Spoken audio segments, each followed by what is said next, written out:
continuando aqui, o que a gente poderia falar mais sobre um pouco da destruição, já que a gente está nessa mesma, a destruição dos habitats silvestres, que o aumento das fronteiras agrícolas, que também ocasiona diversos problemas, né? Que é essa insegurança que o pessoal nós estávamos conversando antes nos bastidores sobre insegurança alimentar, falta de alimentos que as pessoas não têm, então, aumento das fronteiras agrícolas. O que a gente encontra aí?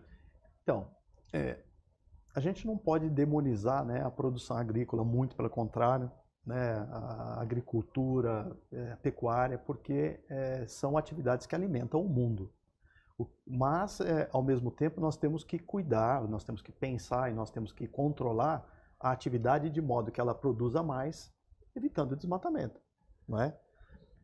Isso é uma coisa essencial, nós temos que tomar muito cuidado. Quando você tem atividades que geram desmatamento, como você está falando, né, você tem uma redução da vegetação nativa, você tem perda de biodiversidade.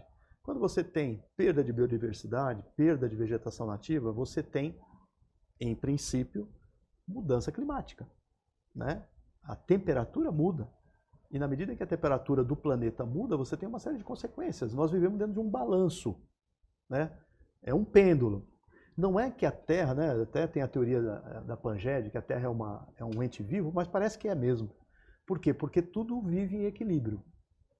Quando você estuda a questão histórica, nós tivemos vários ciclos, né? Ciclos de excesso de temperatura, ciclos de redução extrema de temperatura, mas parece que o homem, desde que ele surgiu, ele consegue dar uma desequilibrada nesse equilíbrio.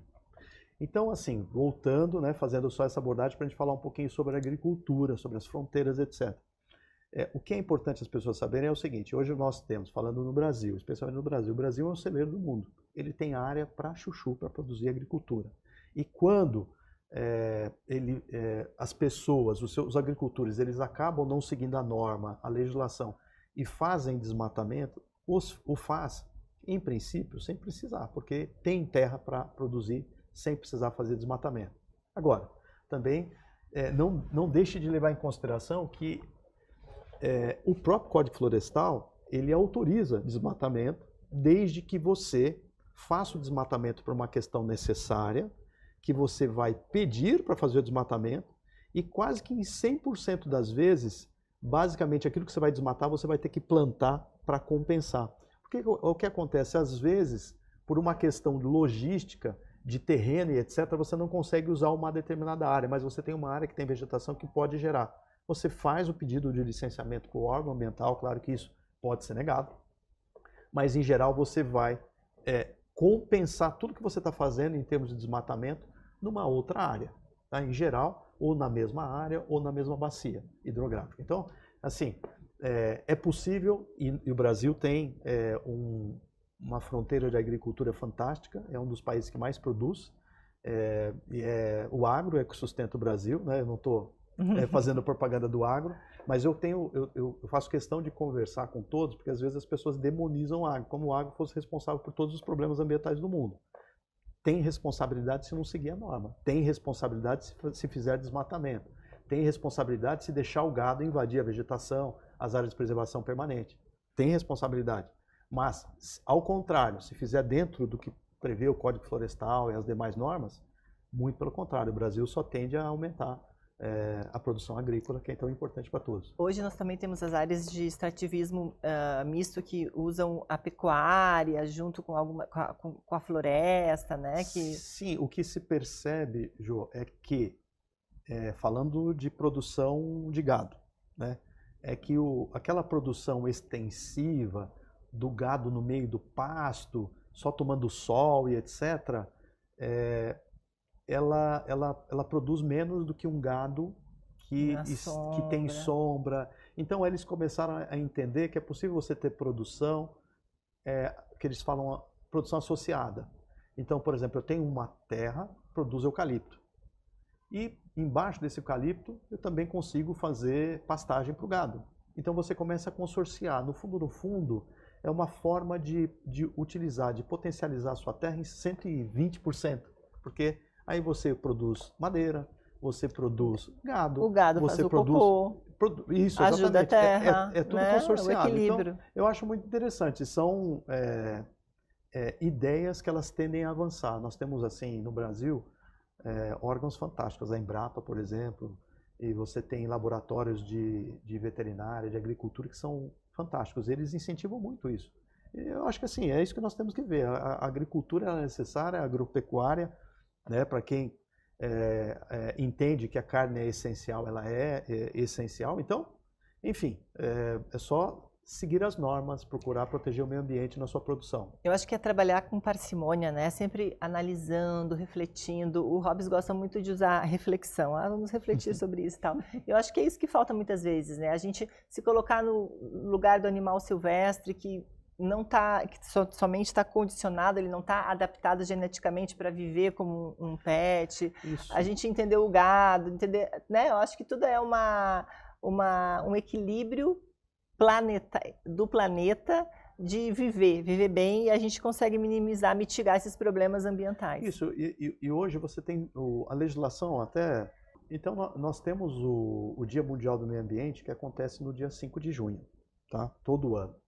E, na verdade, é uma data importante porque... É internacional, é mundial, né? Isso, é mundial, porque nesse mesmo dia, em 1972, tivemos aquela reunião de Estocolmo, com a junção de todos os países para tratar pela primeira vez sobre meio ambiente. Foi super importante. Então, essa data ela ficou relevantíssima para lembrar das questões ambientais. A partir dessa data, não que no Brasil a gente já não tivesse, na década de 70, a CETESB, né, que faz licenciamento e controla, fiscaliza, etc.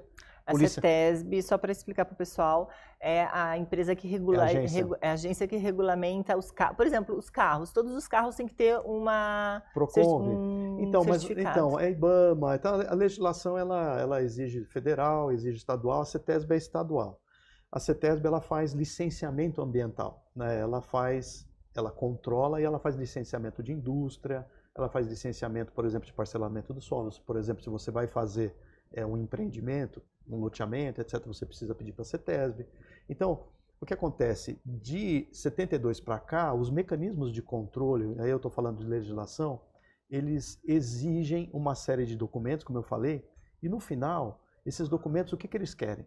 Que você prove para o poder público quais são os impactos que você vai gerar no seu empreendimento, e a partir desses impactos, como você vai mitigar esses impactos, ou seja, reduzir o potencial danoso deles, e mais, ao longo da operação desse empreendimento, então pode ser um loteamento, mas basicamente isso é mais fácil das pessoas entenderem quando é uma indústria, como você vai monitorar essa contaminação, essa poluição que você necessariamente vai gerar a partir da sua atuação. Veja, as pessoas têm que entender, olha, comprar uma roupa, comprar uma joia, comprar um relógio, isso polui.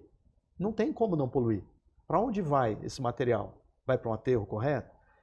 Volta para o curso d'água? Para onde vai? Então, assim, a partir de Estocolmo, você começa a ter, mundialmente aqui no Brasil falando, legislações que prevêem formas de você entender o impacto que você vai gerar, de você mitigar os impactos que você vai gerar e de você monitorar ao longo de toda a tua operação. Então, se você tem aí uma empresa, uma indústria de 30 anos, por 30 anos você tem que monitorar a tua operação. Se você eventualmente, depois da descontaminação, joga efluente no curso d'água, porque é possível, desde que você faça o tratamento desse efluente, você tem dados de monitoramento que vão cair direto na CETESB. E você tem que apresentar relatórios, etc. Então, para as pessoas poderem entenderem, não é que você vai usando e explorando do recurso natural a seu bel prazer. Não, você tem que prestar conta por uma série de mecanismos hoje. E tudo isso vem de forma mais forte a partir da década de 70. Né? E aqui no Brasil, não tão recente, mas a partir da Constituição Federal. Né? A Constituição Federal ela é um mecanismo muito legal.